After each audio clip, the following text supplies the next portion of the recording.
Baik, di sini saya akan menjelaskan tentang pekerjaan yang saya buat tentang basis data, di mana tabel yang pertama itu disebut undermalice form karena mengandung repeating groups. Atribut yang melanggar kolom properti now, properti add, restart, rent finish, rent owner nomor, and owner name. Kenapa? Karena satu baris data untuk satu klien nomor seperti CR76 berisi beberapa data properti sekaligus dalam database relasional. Setiap sel harus berisi nilai tunggal atau atomic. Dan pada penjelasan hasil hasil 1NF freeze normal from yang dilakukan itu setiap baris sekarang memiliki data lengkap. Misalnya baris CR76 kini dipecah menjadi dua baris terpisah untuk properti PG4 dan PG16, dan statusnya itu adalah data sudah atomik, namun masih banyak redundansi atau duplikasi data yang bisa menyebabkan anomali saat update.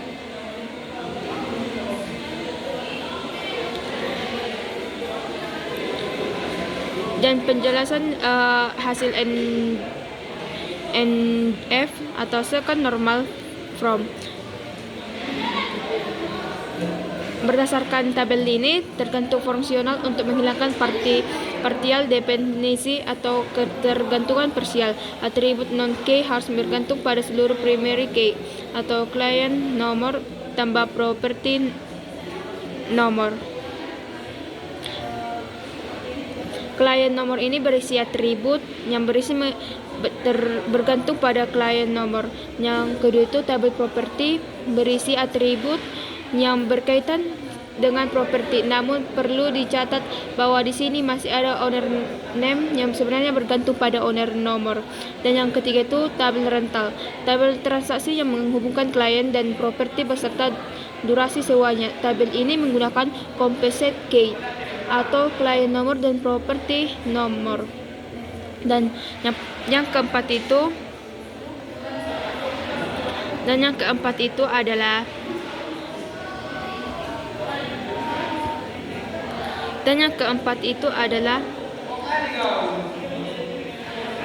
transfer penjelasan hasil 3NF atau trade normal from.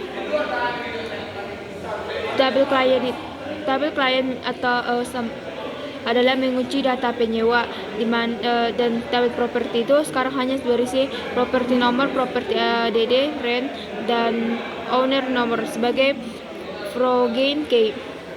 Dan tabel owner atau tambahan, misalnya memisahkan owner nomor dan owner name. Ini krusial karena nama pemilik bergantung pada nomor pemilik, bukan langsung pada nomor properti. Tabel rental mencatat transaksi sewa secara spesifik.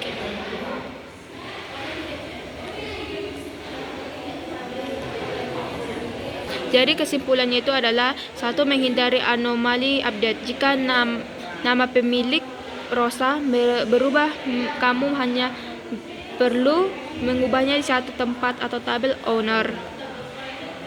Dan yang kedua itu efisiensi penyimpanan, tidak ada pengulangan nama alamat atau nama klien yang tidak perlu.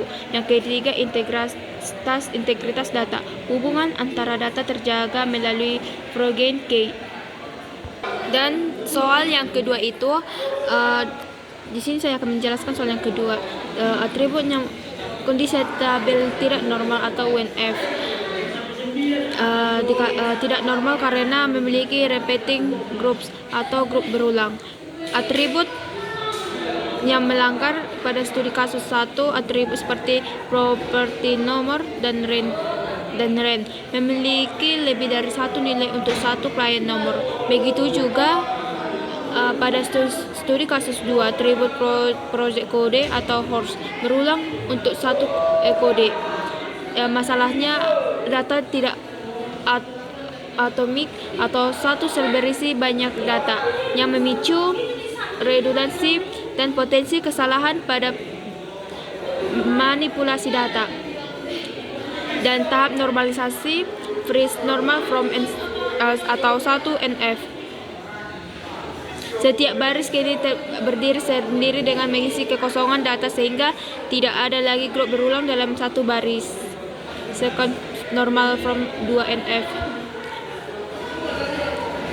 Jika berhasil menghilangkan partial foundational dependensi atau ketergantungan parsial, kita dapat memisahkan atribut yang hanya bergantung pada sebagian kunci utama. Misalnya atau contohnya, kamu memisahkan data klien atau nama penyewa dan data properti dari tabel transaksi sewa atau rental karena nama penyewa tidak bergantung pada nomor properti.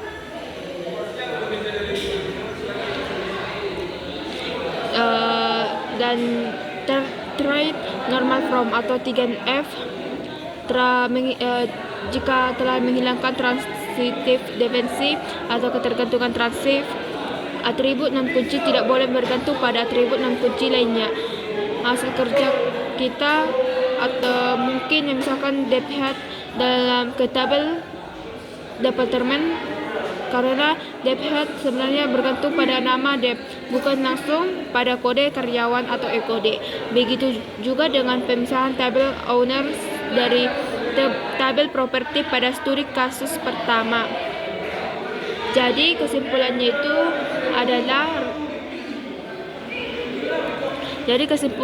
adalah redundansi minimal. Tidak ada pengulangan data, nama atau alamat yang tidak perlu. Yang kedua itu integritas terjaga. Hubungan antara tabel sudah menggunakan Frogen key yang tepat. Yang ketiga itu bebas anomali. Jika ada perubahan kepala departemen atau nama pemilik, kamu hanya perlu mengubah satu baris di satu tabel saja.